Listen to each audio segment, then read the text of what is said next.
और दोस्तों क्या हाल है। बाय द वे मैं हूँ प्रिय श्रीवास्तव और आज मैं आपको बताने जा रहा हूँ क्लास 8 का chapter 6 this is Jodie's found. दोस्तों मैं आपको इस पूरे चैप्टर की समरी बताने जा रहा हूँ। और दोस्तों बता दूँ इस चैप्टर में 3 पार्ट हैं। मैं आपको पार्ट बाय पार्ट बताऊँगा। ठीक है, तो आइए शुरू करते हैं। अब क्या रहता है कि जॉडी और उसके पापा वो दोनों गए रहते हैं जंगल। तो वहाँ पे क्या रहता है कि जॉडी के पापा को एक रेक्टल स्नेक काट देता है। तो जॉडी के पापा एक डू को मार देते हैं वहीं पे और उसका हार्ट और लीवर यूज़ करते हैं अपने शरीर से पॉइज़न निकालने के लिए। तो जॉडी ये सब देखकर बहुत चौंक जाता है कि उसके पापा ये सब कर ले रहे हैं। फिर वो वहीं पर देखता है कि उसका एक फ़ोन है। अब वो अकेला हो चुका है क्योंकि उसकी मम्मी अब मर चुकी है।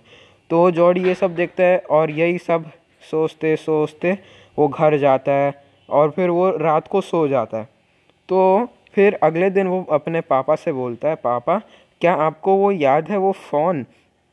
तो वो जॉडी अपने पापा से पूछता ही है। तो उसके पापा बोलते हैं, हाँ बेटा मुझे अच्छे से याद है, मैं उसे कभी भूल नहीं सकता क्योंकि उसने ही कल मेरी जान बचाई है। तो जॉडी बोलता है, पापा ये बात सही तो नहीं है कि अपन ने उस फ़ोन की मम्मी को मार दिया और अब वो अकेला हो गया और अपन उसे घर भी नहीं ला रहे हैं, उसकी देखभाल भी नहीं कर रहे हैं। तो जॉडी के पापा बोलते हैं, हाँ बेटा ये सही बात तो नहीं है। तो फिर जॉडी बोलता है कि क्या मैं उसे घर ला सकता हूँ और पाल सकता हूँ। तो उसके पापा फिर बोलते हैं कि अब तुमने मेरे को हाँ बोलने के अलावा कोई रास्ता नहीं छोड़ा है, तो ठीक है जाओ जाकर ढूंढ लो, घर ले आओ और पाल लो। तो जॉडी नीचे जाता है। नीचे उसकी मम्मी रहती हैं और 2 लोग और रहते हैं। एक रहते हैं डॉक्टर विल्सन जो जॉडी के पापा के चेकअप के लिए आते हैं और दूसरे रहते हैं मिलविल जो जॉडी के पापा के दोस्त हैं। ठीक है, तो जॉडी की मम्मी सबके लिए चाय परोसते रहती हैं और जॉडी के लिए दूध डाल रही रहती हैं गिलास में। फिर क्या रहता है कि जॉडी बोलता है अपनी मम्मी से, मम्मी पापा ने बोल दिया है कि मैं जा सकता हूँ और वो जो फ़ोन है उसको घर ला सकता हूँ और पाल सकता हूँ। तो उसकी मम्मी बोलती है, वही फ़ोन जिसको कल वही फ़ोन जो कल अकेला पड़ गया था और उसके मम्मी को तुम्हारे पापा ने मार दिया था। तो जॉडी कहता है, हाँ वही फ़ोन। तो फिर वहीं पर डॉक्टर विल्सन कहते हैं, हाँ मैम ये सही कह रहा है, इसे जाने दीजिए क्योंकि हमको दुनिया में कोई भी चीज़ मुफ्त में नहीं मिलती है, उसकी कीमत कभी ना कभी चुकानी ही पड़ती है। तो फिर मिलविल कहते हैं कि हाँ ये सही कह रहा है, मैं इसके साथ जाऊंगा और फ़ोन ढूंढने में मदद करूंगा। तो जॉडी की मम्मी बोलती है, ठीक है जाओ।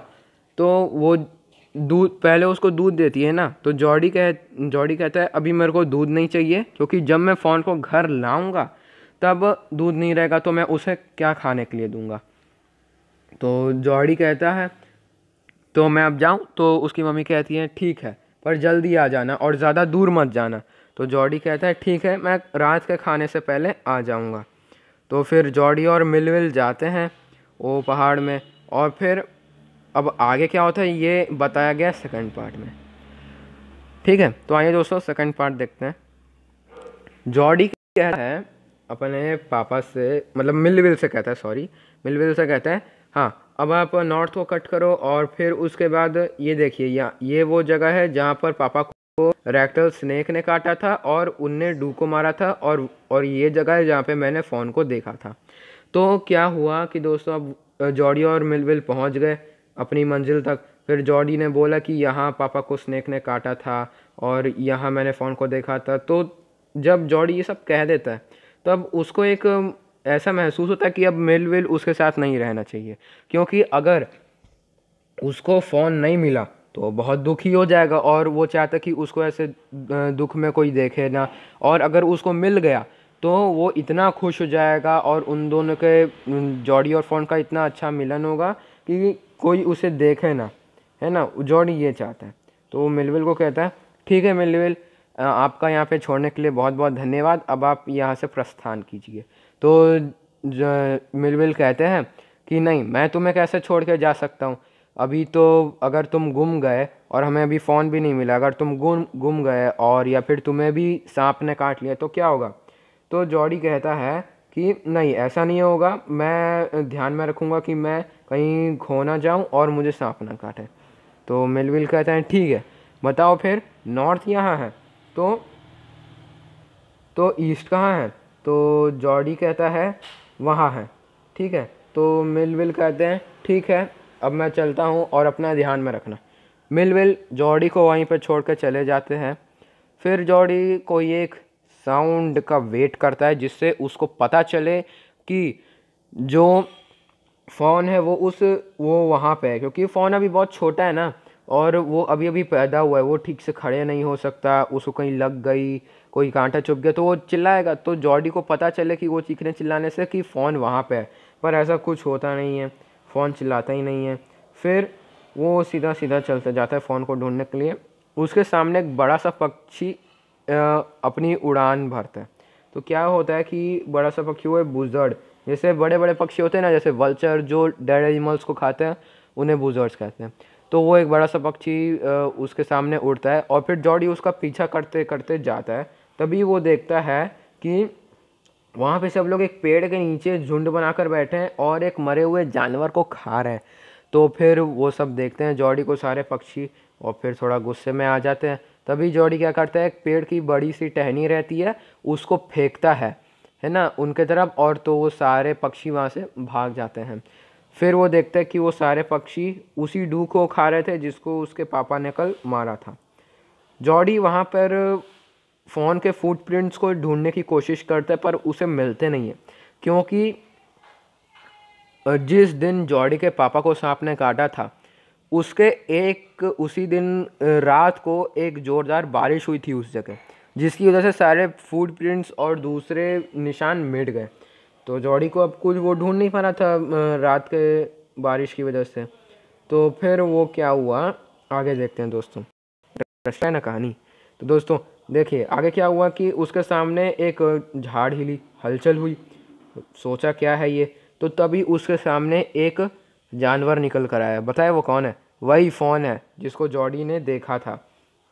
तो वो देखते हैं फ़ोन को कि वो बहुत प्यारा है, अभी बहुत छोटा है, उसकी आंखें बहुत प्यारी हैं और अभी थोड़ा कमज़ोर है। तो जॉर्डी बोलता है वाह मेरे को मिल गया। तो फिर वो उस फ़ोन को लेता है, उठाता है और जाता है अपने घर की तरफ।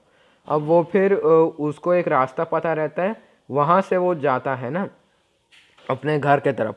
तो वो तेज़ तेज़ भागता है और फ़ोन को जितना ऊपर उठा सकता है वो उठाता है। फिर क्या होता है, वो भागते भागते भागते भागते भागते भागते और करते करते अपने घर तक जाता है ना।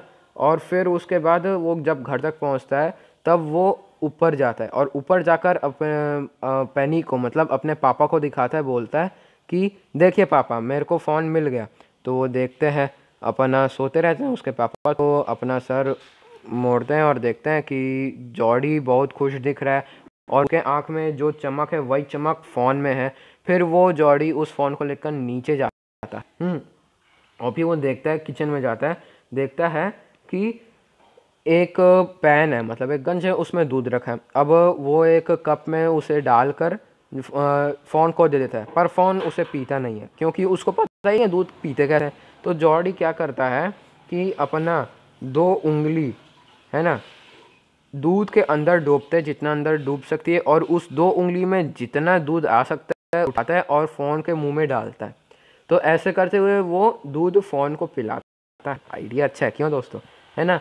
तो ऐसे वो फ़ोन को दूध पिलाता है और फिर दोस्तों यहीं वो लोग फिर खुश रहते हैं, साथ साथ रहते हैं और यहीं पर कहानी का हो जाता है हैप्पी एंडिंग।